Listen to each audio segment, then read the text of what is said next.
योग वसिष्ठ ग्रंथामध्ये निर्वाण प्रकरणात 77व्या सर्गामध्ये वसिष्ठ ऋषी प्रभू रामचंद्रांना ब्रह्मज्ञानाचा उपदेश करत आहे.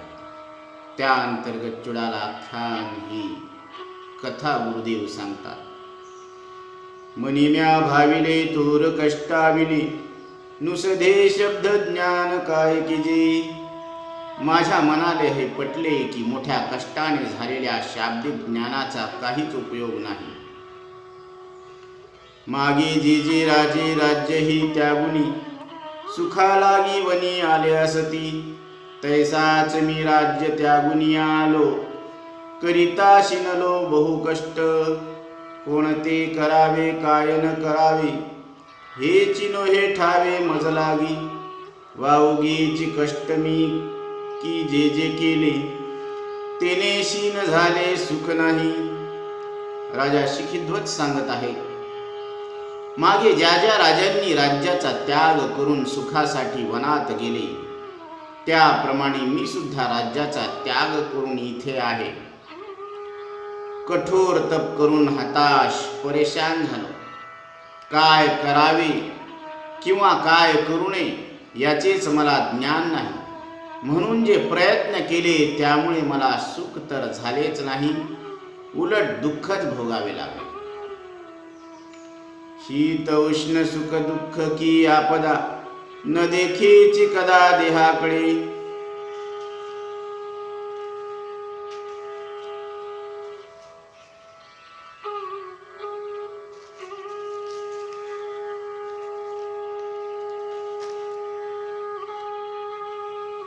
हिवाळ्यात उन्हाळ्यात बिकट परिस्थितीत थंडीत उन्हात तप करताना शरीराकडे लक्ष दिले नाही.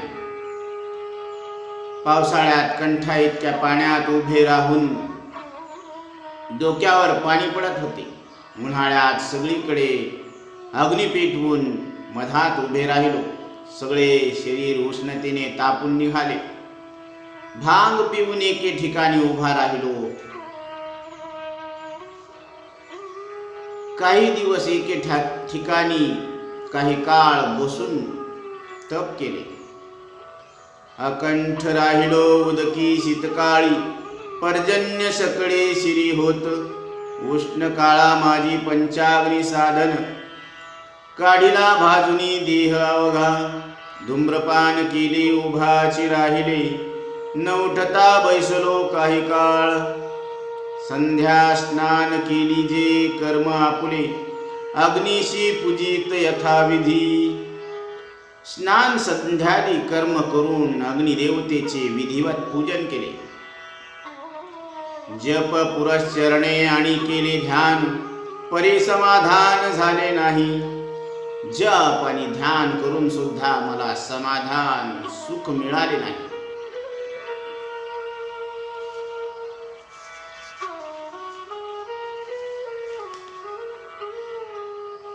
सुखासाठी की जे दुर्गम साधन तो होतो शीन सुख कैचे.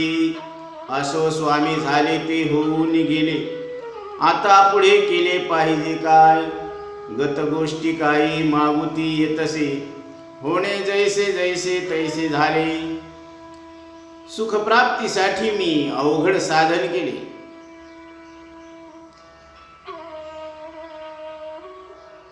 तसे मला जास्त दुःख झाले, सुख तर झालेच नाही. म्हणून गुरुदेव जे झाले ते तर होऊन गेले, पण आता पुढे काय करावे. गेलेल्या गोष्टी काळ वेळ आयुष्य परत येत नाही. होणीप्रमाणे तशा घटना घडल्या. हातीचा तो बाण निष्ठोनी गेला पुढे यावरीला कैसा जाय. ऐसा मी अविवेकी दुःखा माझी पडलो पाहिजे काढिलो स्वामी आता. हाताचा बाण निष्ठून गेल्यावर आता मात्र त्याचा वेग आवरता येत नाही. तसा मी एक अविवेकी दुःखात पडलेला आहे. आता गुरुदेव मला या संसार दुःखातून आपण बाहेर काढावे.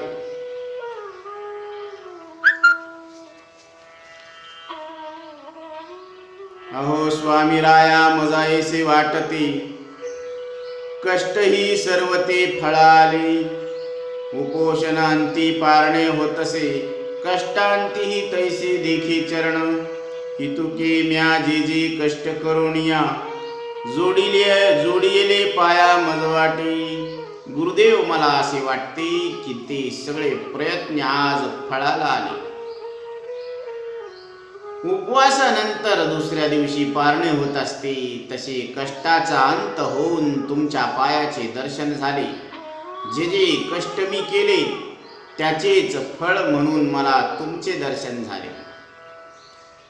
ऐसे ऐकुनिया कुंभक तोषला, म्हणे भला भला शिखित ध्वजा. सुरासुरी राज्य तुझे अपेक्षिजे, ते तुवा मानिजे ओकापरी. स्त्री पुत्र स्वजन बहु आवडती, ते तुवा परते सांडिले. शिखित ध्वजाचे बोलणे ऐकून कुंभकाला आनंद झाला. ठीक आहे, चांगले आहे राजन. देव आणि दानवांचे तुझे राज्य, त्याला ओकलेले मानावे. बायको पर नातेवाईक जे तुला आवडत होते त्यांना तू सोडून दिले.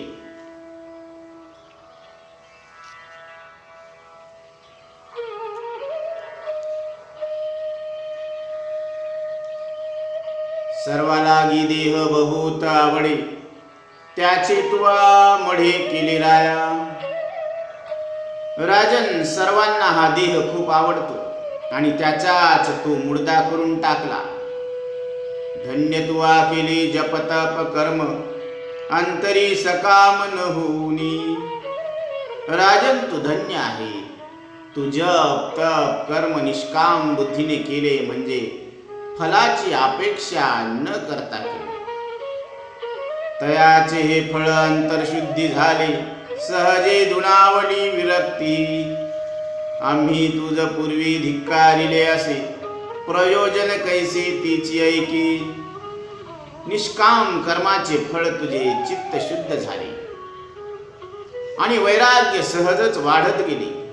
आम्ही तुला पूर्वी सोडून गेलो, त्याच्या मागे एक हेतू होता, ते आता ऐक. तुझे चित्ता ठाई न व्हावा निर्धार, कर्मे धर्मे पार पावेन मी. अनेक साधने मोक्षकर होती, येथेही विरक्ती तुझी व्हावी. आता तुझ कळला व्यर्थची हा शीन, हेची फळ जाण साधनाची. कर्माने आणि धर्माने मोक्ष प्राप्त होत असेल तर तुझ्या चित्तात निश्चय होऊ नये.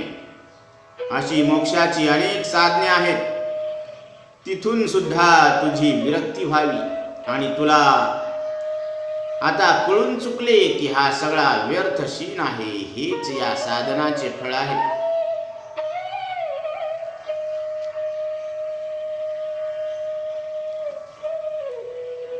तुका म्हणे आम्हा कळले त्याचे वर्म, जे जे कर्म धर्म नाशिवंत. तुकोबराय सांगतात, कर्माने आणि धर्माने जे जे निर्माण झालेले आहेत ते सर्व नष्ट होणारे आहे. सर्व कर्मावरी झालासी उदास, लागलीसे आस सत्संगाची. ऐशी जे भावना तुझी ठाई झाली, साधने फळली सर्वराया.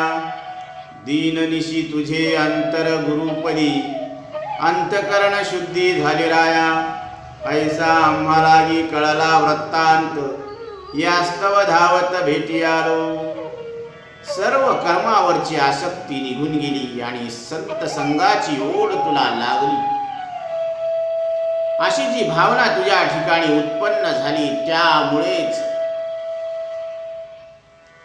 तुझी सर्व साधने फळाला आली. रात्रंदिवस तुझे मन गुरुचरणी लागल्यामुळे तुझे अंतकरण शुद्ध झाले. आणि ही गोष्ट लक्षात आल्याबरोबर आम्ही तुझ्या भेटीसाठी इथे आलो. जरी तुझी कीर्ती आवडी असती, तरी आमची कल्पांती भेटी नव्हे. जरी तुझी कर्मी आवडी असती, तरी आमची कल्पांती भेटी नव्हे. तुझी आवड जर कर्मात असती तर आपली भेट कधीच झाली नसती. असो ऐसे रामा राया आश्वासिले, तेव्हा राजा बोले कुंभकासी. सद्गुरु वसिष्ठ ऋषी प्रभू रामचंद्रांना सांगतात, हे राघवा,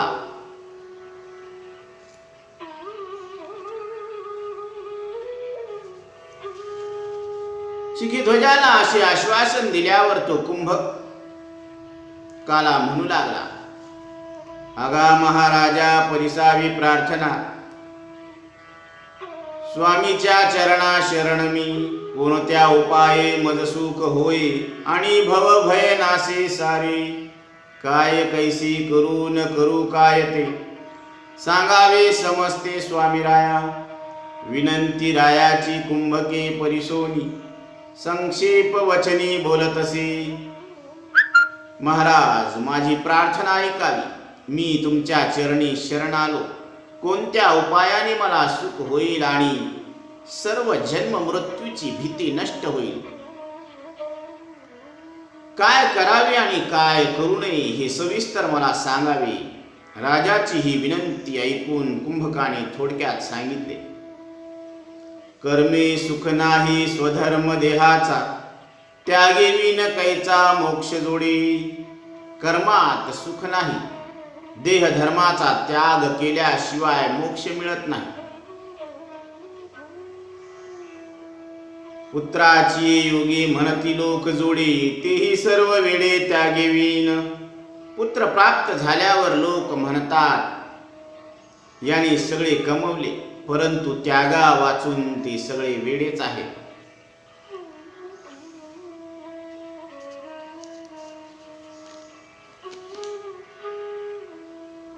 धनही असता सुख नव्हे प्राप्ती, त्याग नाही चित्ती म्हणून या. चित्तात त्याग नसल्यामुळे पैसा असून सुद्धा सुख मिळत नाही. त्यागीची सुखाशी पावती अचूक, अन्य सकळ एक दुःखकारी. त्यागानेच परम सुखाची प्राप्ती होते. बाकीचे सगळे साधने दुःखदायी आहेत. तरी राया करी त्यागा हा उत्तम, तरी तुझ श्रमो नसती राया. त्याग करी ऐसे कुंभक बोलता, काय त्यागू आता राजा म्हणे. कुंभक शिखीध्वज राजाला सांगतात, हे राजन, त्याग सर्वात उत्तम आहे. त्यागाने तुला आता काही कष्ट राहणार नाही. तेव्हा राजा म्हणाला, आता मी कशाचा त्याग करू. राज्य त्यागी येले छत्र सिंहासन, सैन्य आणि धन प्रजा सारी. स्त्री पुत्र त्यागी येले सर्वही स्वजन, झालो अकिंचन वनालो. दिव्यान्य त्यागुनी फळमूळ खाय, तरी त्याग होय दुधा कैसा. वस्त्र अलंकार सांडुनी अवघी, रक्षा लावी अंगी लंगुटी. शय्या सांडुनिया निद्रा तृणासनी, तरी त्याग याहुनी दुजा कोण.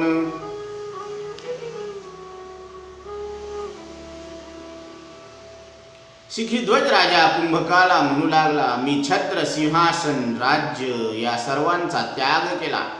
सैन्य धन सगळी प्रजा स्त्री पुत्र यांचा त्याग केला. सर्व नातेवाईक यांचा त्याग करून एकटाच या वनात आलो. पंचपक्वान्नी सोडून कंदमूळ फळ खातो. याच्यापेक्षा त्याग दुसरा कोणता असू शकतो. वस्त्र अलंकार सगळे सोडून अंगाला राख लावून हे लंगोट घातले. पलंग सोडून गवतावर झोप घेतो. याच्यापेक्षा दुसरा त्याग कोणता असू शकतो.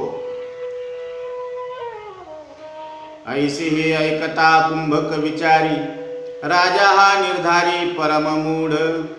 मग मागुती बोलत रायाधिकारुणी, त्याग तुझ मणी वाटे केला. राज्य त्यागी येले वनसेवी येले, येथे काय गेले तुझे राया. तेथे स्वजन असती येथे पशु होती, तिने होय चित्ती रंजवण. तेथे दिव्य वाडा झोपडी तरी येथे काय असे तिथे छायवीन. एवढे ऐकून कुंभक विचारांती, ठरवतो की राजा मोठा मूर्ख आहे. एवढे ऐकून कुंभक विचारांती ठरवतो की राजा मोठा मूर्ख आहे. राज्याचा त्याग केला आणि वनात राहायला. इथे तुझे काय गेले राजन? तेथे घरातले सदस्य असतात, इथे पशुपक्षी आहेत. यांनी सुद्धा मनाला करमणूक होतेच की. तिथे भव्य राजवाडा होता, इथे झोपडी आहे. दोन्हीमध्ये सावली तर सारखीच मिळते.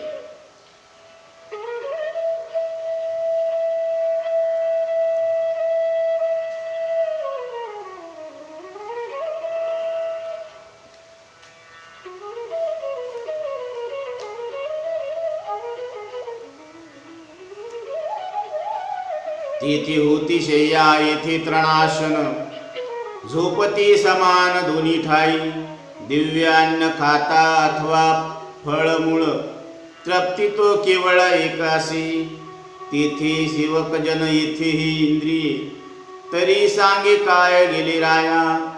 तेथे राज्य करणे, येथे कर्म करणे, क्रिये माझी गुणे सांग काय.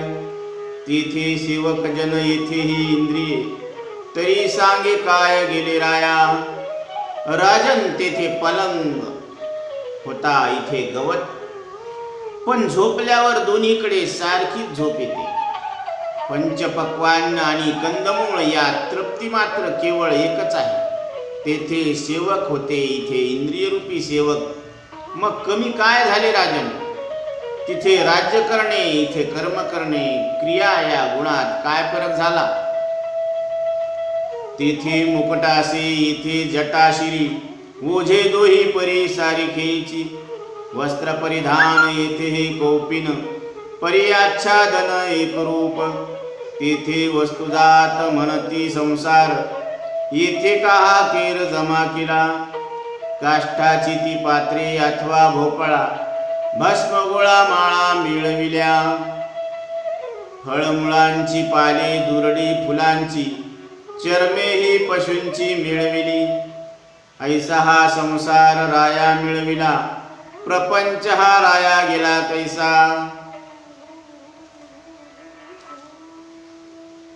तिथे डोक्यावर मुकुट होते, इथे जटा आहेत. दोन्हीकडे ओझे सारखेच आहे. तेथे वसा वस्त्र, इथे कौपिन, पण अंग झाकायला.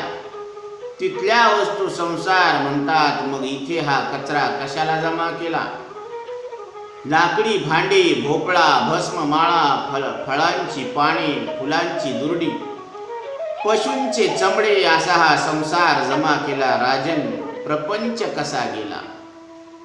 तरी विचारून सर्वसंग त्यागी, तेव्हाची निजांगी सुखी होसी. कुंभक सांगतात, राजन विचारपूर्वक सर्व संगाचा त्याग कर, तेव्हाच आत्मरूपाने तू सुखी होशील. ऐशी बोलताची राजा शिखिध्वज, उठला सहज आसनी हुनी. भोपळा फोडिला, माळा तोडी गेल्या, पादुका फेकिल्या दूरदेशी. विभूतीचा गोळा आणि कडासन, पाळे आदी करून फेकिले. कटिबंध सह कौपीन फेकिली, काष्टपात्रे दिदली फेकुनिया. अग्निकुंडे फोडी, यज्ञोपवीत तोडी, त्यागुनी झोपडी दुरी गेला. कुंभकवाणी ऐकून शिखिध्वज सहजच आसनावरून उठला. त्याने भोपळा फोडला, माळा, गळ्यातल्या माळा तोडल्या, पादुका दूर फेकून दिल्या. कमरेच्या कपड्यासोबत कौपीन फेकली, लाकडी पात्रे सुद्धा फेकले, अग्निकुंड फोडला.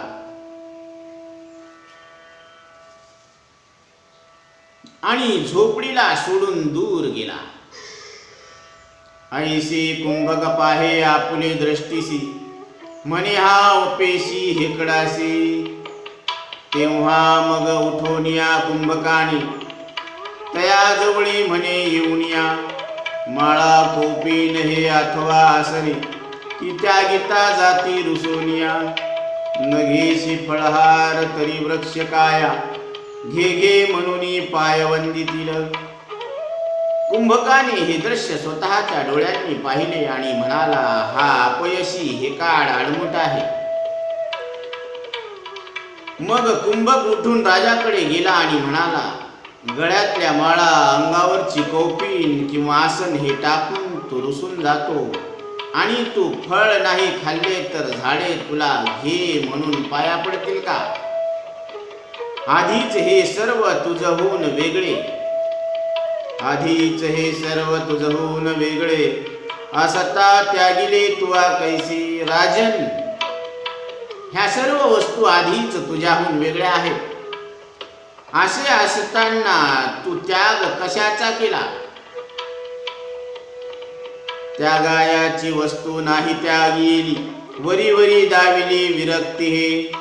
ज्याचा त्याग करायचा त्या वस्तूचा त्याग केला नाही. उगच वरून वरून हे वैराग्याचे लक्षण दाखवित आहेस.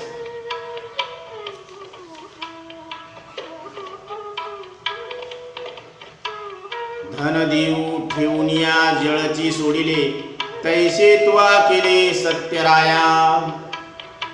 पैसे ठेवून पाणी फेकले हे तू आज खरे करून दाखवलेस राजन. मूळ रक्षुनिया शाखा तोडी जैसा, तिने रीती ऐसा त्याग केला.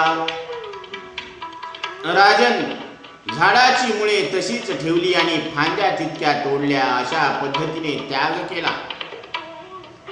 वरी वरी पालवी खुडीजे, मुळाशी उदक घालीजे, ऐशिया त्यागाने होते काय राया. त्याग तो लवला ह्या करी वेगी. राजन, अशा त्यागाने काय बरे होणार? त्याग तो लवकर सफल होणारा कर. विचाराने पाहे बाधक कोणते, ते त्यागी परते सुखी होसी. पुरता विवेक करी आपुल्या ठाई, तोची त्याग पाही करी राया. वेद बोलियेला जे का मुख्य त्याग, करुणी असंग होई राया. विवेक पूर्ण दृष्टीने जे बाधक आहे त्याचा त्याग करून आत्मसुखाचा अनुभव घे.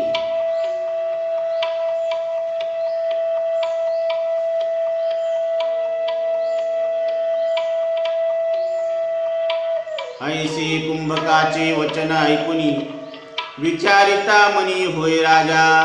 आता काय उरले असे मजपासी, म्हणून या त्याशी त्यागी. देह एकमात्र उरला साचारू, त्याचा त्याग करू म्हणे आता. कुंभक वाणी ऐकून शिखीध्वज राजा मनात विचार करू लागला, आता माझ्याजवळ त्याग करण्यासारखे काय उरलेले आहे? आता फक्त केवळ एक देहच उरला, त्याचाही त्याग करून टाकू. वृक्षाची साली काढून उडिल्या, झाडाशी सांदिल्या फासा करून. आपुल्या कंठी फास तो घातिला, पाहता कुंभकाला विस्मय होय. धावून उडिले फासाही तोडिला, म्हणे काय तुला वेळ आले. शिखीध्वजाने झाडाच्या साली काढून वळल्या आणि झाडालाच एक फासा बांधला. तो फासा राजाने स्वतःच्या गळ्यात घातला. हे पाहून कुंभकाला आश्चर्य वाटले.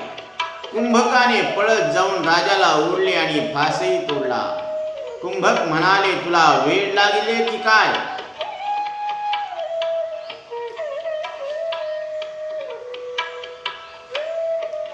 देह हा निमता पुढे सुख कैची, तेची पाहे साची विचारुनी. मरणा उपरे मोक्ष प्रतिपादिती, तुझा ऐसे मानिती मूर्खजन. जीवनमुक्ती सुख मग कोणे घ्यावे, विचारे जाणावे कोणी रूप. जाणिल्या वाचुनी सुखनाते मुक्ती, अधपाता जाती आत्मघ्नते. वेणू कैसा वाजे सुंदर तो नाद, फोडुनी विशद पाहू लागे. नरदेह नष्ट झाल्यावर पुढे सुख कसे मिळेल? आत्मज्ञाना वाचून हा देह सोडण्याचा विचार करून पहा. मेल्यावर मोक्ष होईल असे प्रतिपादन करणारे मूर्ख लोक तुझ्यासारखेच मानतात. विचार दृष्टीने पाहिले तर हा देह गेल्यावर कोणत्या रूपात जीवन मुक्तीचा सुखानुभव कोणी घ्यावा हे जाणून घे. हे न जाणले तर सुखही नाही आणि मुक्तीही नाही. आत्महत्या करणाराचे अधःपतन होते. वेणूतून सुंदर नाद ऐकू येतो, पण तिला फोडल्यावर दुःख होऊ लागते. पुंडलिका वरदे हरी विठ्ठल श्री ज्ञानदेव